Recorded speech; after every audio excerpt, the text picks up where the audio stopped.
6 countries will either not send officials to the World Cup or are considering state boycotts of the tournament in response to the nerve agent attack on former Russian spy Sergei Skripal in Salisbury.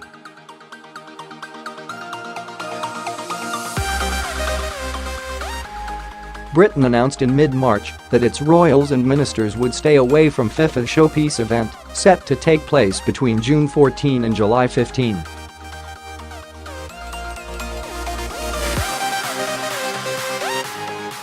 Iceland last night said it would follow suit, while Sweden, Denmark, Australia, and Japan are all understood to be considering similar snubs.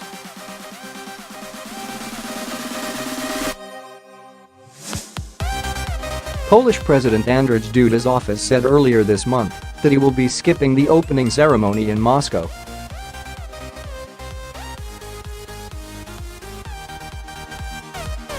It comes as the US said on Monday it would expel 60 Russian diplomats, joining governments across Europe in punishing the Kremlin over the nerve agent attack on Skripal and his daughter on March 4.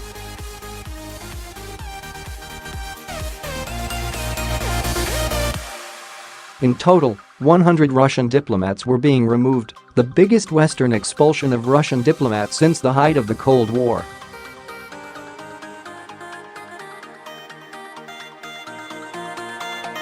Last night, Iceland announced it will stage a diplomatic boycott over the poisoning.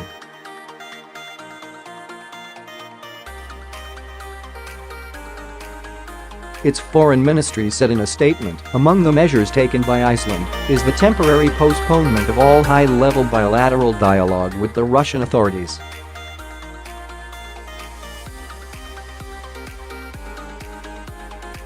Consequently, Icelandic leaders will not attend the FIFA World Cup in Russia this summer, it said.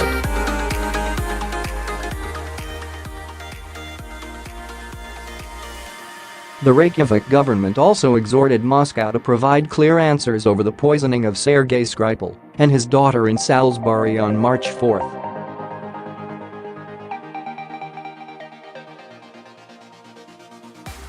The Salisbury attack constitutes a grave violation of international law and threatens security and peace in Europe, the statement said.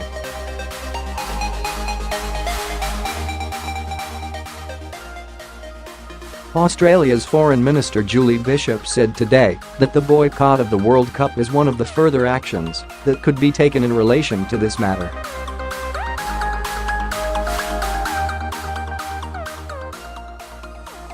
The governing body for Australian football said that as far as it was concerned, the World Cup was going ahead as planned.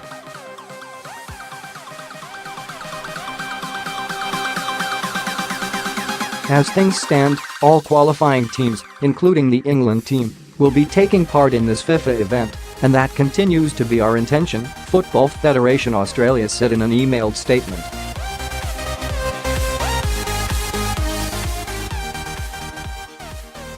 Earlier this month, Swedish Foreign Ministry spokesman Per Eneryd told AFP this is one of many ideas we are looking at.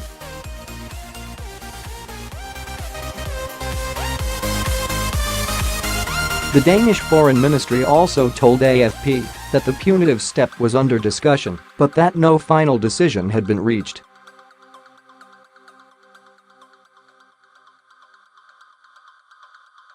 It comes as 16 European Union countries on Monday gave a large number of Russian envoys notice to leave their territory.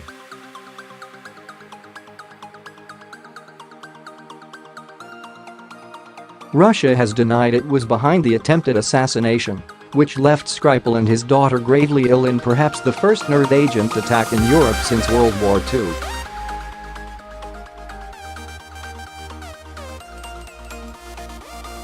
It warned that there would be a tit-for-tat response to those countries pandering to British authorities without, Moscow claims, fully understanding what had happened.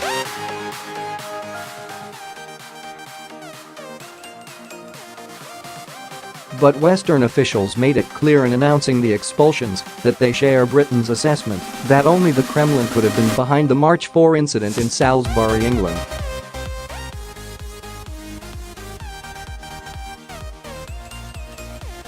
White House spokeswoman Sarah Sanders said Washington and its allies were acting in response to Russia's use of a military-grade chemical weapon on the soil of the United Kingdom.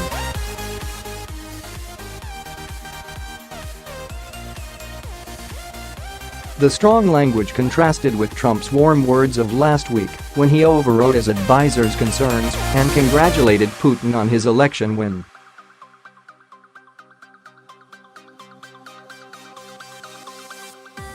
Russia accuses U.S. of emotional deafnesses after shopping mall blaze. Moscow has accused the U.S. of emotional deafnesses in announcing a mass expulsion of diplomats as Russia mourns the loss of 64 people in a horrifying shopping mall blaze.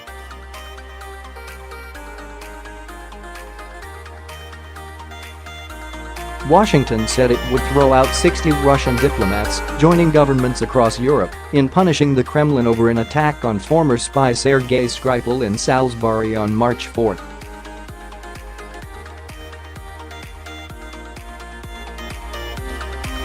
Moscow has accused the U.S. of emotional deafnesses in announcing a mass expulsion of diplomats as Russia mourns the loss of 64 people in a horrifying shopping mall blaze.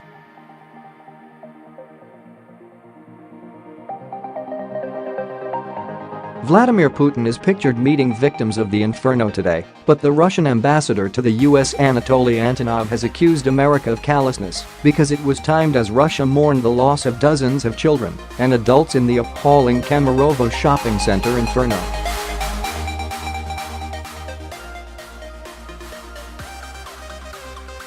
"We saw emotional deafness, indifference, and callousness from official Washington," he said.